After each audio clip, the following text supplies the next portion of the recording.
4 দিনের সরকারি সফরে সন্ধ্যায় যুক্তরাজ্যের উদ্দেশ্যে রওনা হবেন অন্তর্বর্তী সরকারের প্রধান উপদেষ্টা অধ্যাপক ড মোহাম্মদ ইউনূস।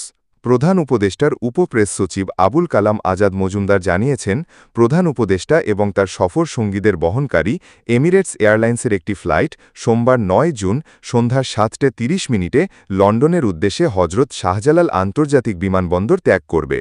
একে সরকারি সফর বলা হলেও সফরে কিংস চার্লস হারমোনি অ্যাওয়ার্ড গ্রহণই সবচেয়ে গুরুত্ব পাচ্ছে বলে অনেকে মনে করছেন।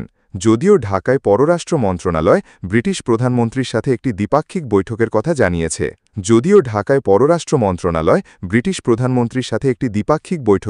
জানিয়েছে। কিন্তু সেটি কবে কখন হবে তা আজও চূড়ান্ত হয়নি। এসবের বাইরে প্রধান উপদেষ্টার সঙ্গে লন্ডনে অবস্থানরত বিএনপির ভারপ্রাপ্ত চেয়ারম্যান তারেক রহমানের একটি বৈঠকের সম্ভাবনা নিয়ে আলোচনা তৈরি হয়েছে। ঢাকায় বিএনপির গুরুত্বপূর্ণ সূত্রগুলোর বরাত দিয়ে বিবিসি জানিয়েছে, ড ইউনূসের তরফ থেকেই এমন একটি বৈঠকের বিষয়ে আগ্রহ প্রকাশ করা হয়েছে, যদিও সরকারের দিক থেকে এ বিষয়ে আনুষ্ঠানিক কোনো তথ্য প্রকাশ করা হয়নি। অন্যদিকে বর্তমান রাজনৈতিক প্রেক্ষাপটে এই ধরনের কোনো বৈঠক হবে কিনা তা নিয়েও ধোঁয়াশা রয়েছে। এদিকে প্রধান উপদেষ্টার সফর সঙ্গীদের তালিকায় নাম আছে দুর্নীতি দমন কমিশনের চেয়ারম্যান আব্দুল মোমেন ও বাংলাদেশ ব্যাংকের গভর্নর আহসান এইচ মনসুরের নামও। এটিকেও অনেকে বিরল ঘটনা বলে মনে করছেন।